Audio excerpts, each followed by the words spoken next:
Você muda. A característica de atleta é importante na mesma medida em relação ao padrão que você coloca em campo. Já citei aqui diversas vezes o Felipe Luiz abre mão do Pedro quando ele acha que tem que abrir mão do Pedro para colocar o Plata e o Bruno Henrique, ou o Luiz Araújo, ou o Samuel Lino. Por que ele faz isso, Pedro? Porque ele acha que o Pedro é ruim? Que ele acha que o Pedro não é craque? Não.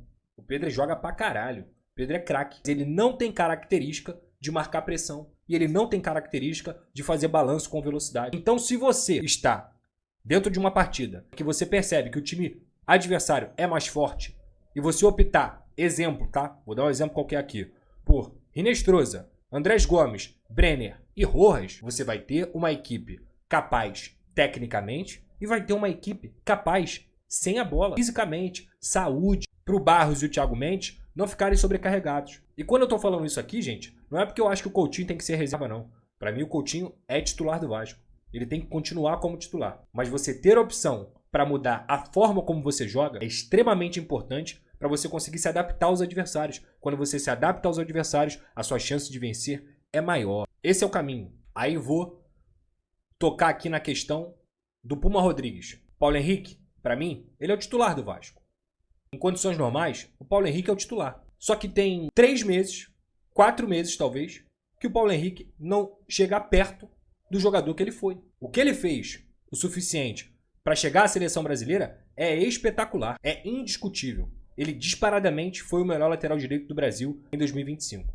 Você não tem conversa. Agora, a semi do Paulo Henrique, a final do Paulo Henrique, o início de temporada do Paulo Henrique são alarmantes. E quando você tem o campo falando que o Pumita tá lá, fez 2 gols, é contra o Boa Vista, mas o Pumita, por mais que ele tenha uma deficiência defensiva, ele é um cara regular. Você sabe o que esperar do Pumita, que pode ser ruim, como ele falhou na final da Copa do Brasil, mas de forma geral, cara, ele é alto, ele compete, ele tem um excelente chute, o terço final dele é bom. Por que não? Por que não começar contra o Mirassol com o Pumita? Pra quê, Pedrosa? Pra dar um estalo no Paulo Henrique, de meu irmão, você é foda, lateral de seleção, você tá bem, mereceu renovação de contrato, a torcida do Vasco gosta pra cacete de você, mas não tem vaga cativa não, meu irmão. Time grande não tem vaga cativa. Time grande não tem esse negócio de, esse é titular absoluto, esse ninguém mexe. É um ou outro. No caso do Vasco, é o goleiro e o Andrés Gomes hoje. De resto, Thiago Mendes já um pouco mais consolidado, Barros consolidado. Agora, vaga cativa? Tem não, pai. Esse negócio de, porra, vou proteger aqui e tudo mais. Irmão, Verratti foi pro banco, sendo artilheiro do Brasil. Quando se mostrou que o campo tava falando a ponto de, a gente joga melhor sem ele, ele foi pro banco. Se é o Paulo Henrique, se é o Piton, é uma escolha do Diniz. Eu acho que o Vasco tem que trazer um reforço para a lateral esquerda. Na lateral direita, hoje o Paulo Henrique, na minha humilde concepção, até falei hoje no Geral Casé TV, todos os dias, 10 horas da manhã, ao vivo no Casé TV, na Casé TV, já tá na hora de cogitar o Pumita para assumir essa titularidade. Para tirar o Paulo Henrique, repito, zona de conforto é só um termo. Eu não acho que ele seja um jogador que esteja na zona de conforto. Mas eu preciso jogar, porra. Eu preciso voltar. Esse negócio, às vezes, talvez de ter sido convocado involuntariamente, de forma oculta na cabeça do cara, ele não quer se machucar, ele não quer perder a oportunidade de jogar uma Copa do Mundo. Dá pra entender isso, o cara é ser humano. Consigo entender. Mas o campo tá dizendo que o Pumita tem que ser titular. É a minha opinião, tá? É a minha opinião. Se o Diniz vai fazer isso ou não, é outra história. Mas, e que o Paulo Henrique, se for titular na quinta, possa nos responder. Por que ele é o convocado para a seleção brasileira? Ele tem que jogar no Vasco. Paulo Henrique tem que lembrar que o que fez ele chegar à seleção brasileira foi justamente o que ele conseguiu desempenhar com a camisa do Vasco. E que foi muito. Ele jogou muito. Quantas vezes aqui eu elogiei o Paulo Henrique? Quantas e quantas? Mas precisa voltar. Precisa melhorar, tá? Andrés Gomes, cada dia melhor. Cada dia melhor. Ele só cresce de desempenho, só cresce de nível. Concordo com o Diniz que ele chega aqui sendo um ponta e ele já tá se tornando um cara que consegue preencher o campo inteiro. E o Diniz fez muito isso com o Aras no Fluminense. O Aras se tornou um jogador que começa como um ponta direita, depois ele se torna um meia, se torna um ponta esquerda, preenche o campo inteiro, desarma, arma, intensidade. A grande verdade é que pro nível do futebol brasileiro, o Andrés Gomes hoje é um dos melhores pontas que tem aqui. Não à toa ele foi vendido pro Rennes e jogou lá na Ligue 1. Não à toa ele custou 10 milhões de euros ao Rennes. E o Vasco, no movimento de mercado, conseguiu recuperar esse atleta a ponto de colocá-lo novamente no radar de seleção colombiana. E acho que vai, tá? O treinador que não olhar o Andrés Gomes como um atleta extremamente valioso para o seu plantel, pensando em Copa do Mundo, como a capacidade física dele é interessante, chutando de fora da área, fez um golaço. Se não olhar dessa maneira, amigo, tá perdendo tempo. E olha que a Colômbia tem muitos e muitos valores individuais. Isso aí é completamente indiscutível, tá? Completamente indiscutível. Mas ele é muito bom, muito bom. É impressionante. E também vou repetir uma coisa que eu falei hoje. Pra mim, capacidade de protagonismo, de assumir esse protagonismo, com a saída do Ryan, o que mais tem é o Carlos Andrés Gomes. Ele tem a capacidade de somar 20, 25, 30 participações em gols na temporada. Eu não tenho dúvida em relação a isso. Muito capaz. Gosto muito. Que contratação. Que contratação. Garoto realmente impressionante. E se um dia o Vasco vender, acredito que o Vasco vai vender, em algum momento o Carlos Andrés Gomes, ele vai sair daqui pelo dobro, pelo triplo do que ele custou pro Vasco. Joga muito. Joga muito. Aí já falei do João Vitor, que é um mutano, já falei do Thiago Mendes. O David, e aí vai mais uma informação, não está 100% descartada a saída do David. Por mais que não tenha dado certo com a Vitória, o Vasco tem retomado as conversas para negociar o David. Já expliquei para vocês aqui em relação ao David. E o salário que ele ganha é astronômico. E o David não consegue ser titular nem mesmo num time misto do Vasco. Se ele não é titular nem mesmo no time misto do Vasco, para um cara que ganha quase 700 mil reais, não dá, né? Não dá.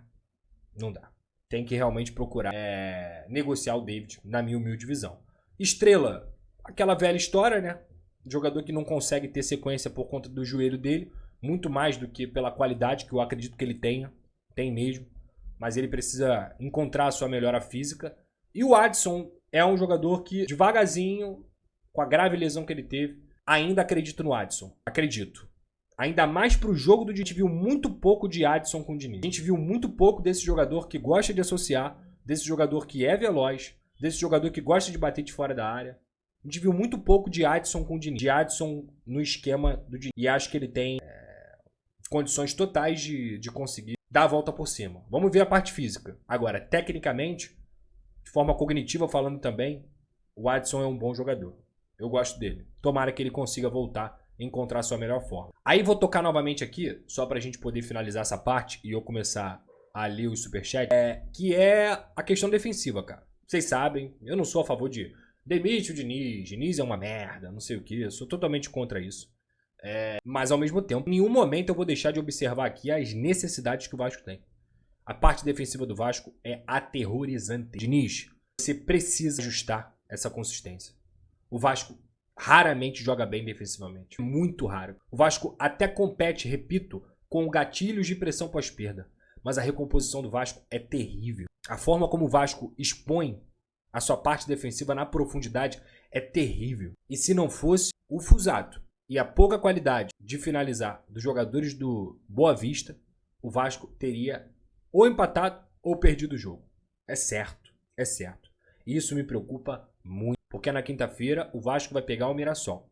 O Mirassol é um time que, inclusive, o próprio Guanais disse, cara, dos jogos mais difíceis que eu tenho pela frente é com o Diniz. Ano passado foi difícil demais por causa do jogo dele aposicional. O que é o jogo aposicional? Você não tem tanta leitura do que acontece no time do Diniz, justamente porque a maior característica dele é preencher um espaço do campo com mais jogadores para ter superioridade numérica e sair da pressão ali, ou fazer a virada e abrir esse campo pegando no setor que não está preenchido, tá? Só que o Mirassol, ele tem um treinador top, o Guanais é muito bom. 14, 15 jogadores saíram da equipe do Mirassol. 14, 15 jogadores estão chegando na equipe do Mirassol. Então ainda é um elenco, inclusive, de formatação, mas que já tem padrões estabelecidos. Porque o seu treinador é muito bom.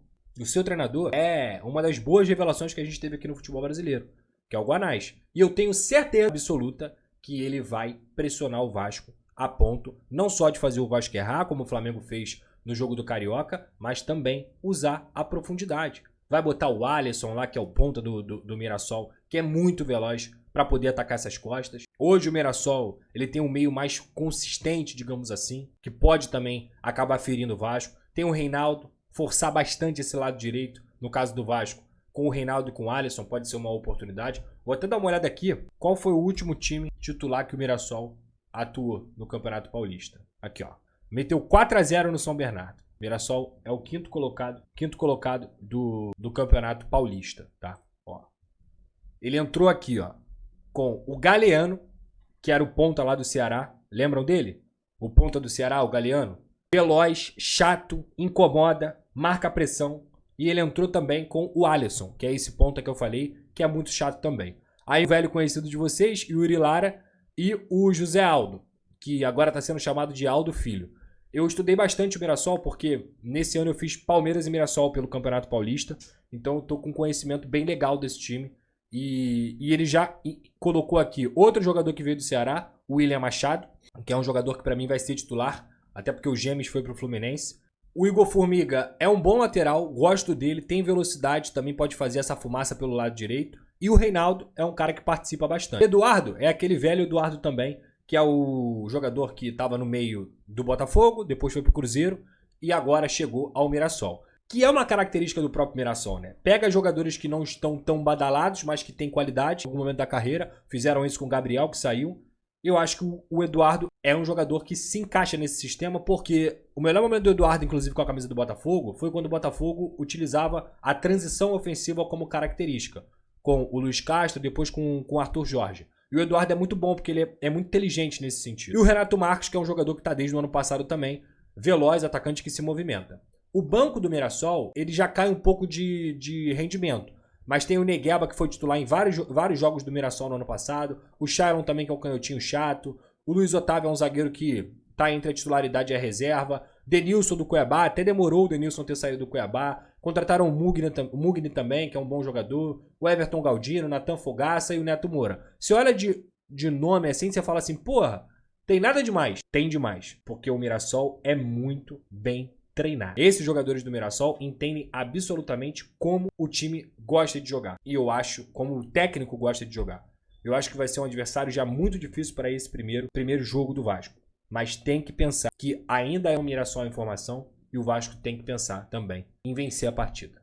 E aí o Diniz precisa acertar essa parte defensiva. Se não, já estou avisando aqui, vocês vão ver, o Vasco vai sofrer com bola em profundidade e com a marcação pressão do Mirassol. Tá? Inclusive ganhou do Vasco em São Januário no ano passado.